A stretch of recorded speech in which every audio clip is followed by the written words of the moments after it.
Baik, jadi kami di sini sedang berdiskusi untuk materi pertemuan keempat kimia analitik yang berjudul titrasi asam basa dan titrasi pengendapan argentrometri dalam farmasi. Di sini kami berdiskusi tentang materi apa yang bisa digunakan untuk menjadi rumusan masalah dari masing-masing kami. Untuk saya pribadi, saya meminta tolong pada ChatGPT seperti ini. Em, Tolong carikan pecahan materi dari materi di atas. Saya buat seperti ini agar bisa lebih mudah untuk menemukan em, jurnal yang menjadi rumusan masalah. Lalu setelah itu, saya juga minta tolong seperti ini. Tolong carikan jurnal berakreditasi berdasarkan materi analit atau sampel yang berhubungan dengan farmasi. Setelah itu, saya hmm, coba lagi mengulang metode awal untuk memecah materi tersebut menjadi beberapa bagian, direkomendasi sama ChatGPT seperti ini. Lalu saya memilih untuk menggunakan materi yang berdasarkan dari ini, aplikasi pada obat yang mengandung ion halida atau garam hidroklorida. Lalu setelah itu, saya minta tolong lagi kepada ChatGPT, aplikasi pada obat yang mengandung ion halida atau garam hidroklorida, carikan jurnal yang berhubungan dengan materi ini. Disajikan beberapa jurnal untuk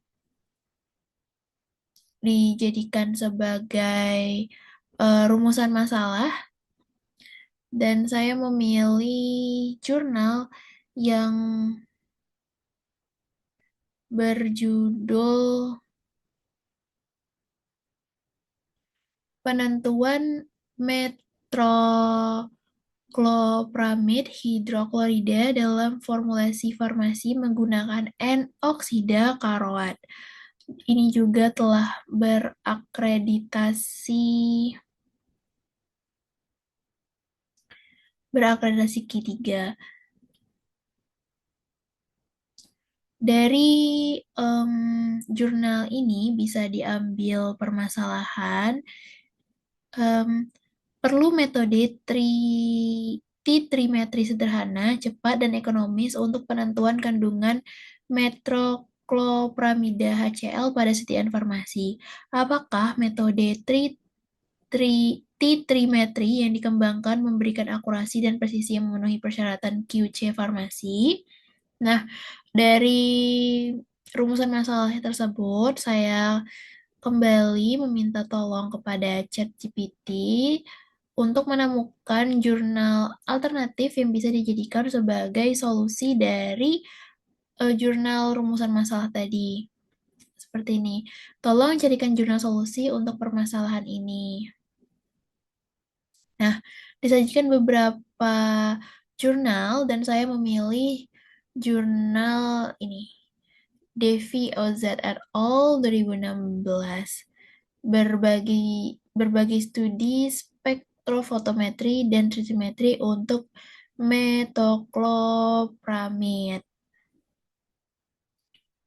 Seperti ini jurnalnya dan telah berakreditasi Q2. Telah berakreditasi kedua. Dari jurnal ini bisa diambil kesimpulan kesimpulan solusi, yaitu metode titrimetri ada dua jenis, visual dan potentiometric endpoint. Dikembangkan untuk metoclopramid HCl dalam sediaan farmasi, tablet, dan injeksi. Ini sudah memenuhi kriteria sederhana dan ekonomis, karena titrimetri adalah metode klasik yang tidak memerlukan instrumen mahal.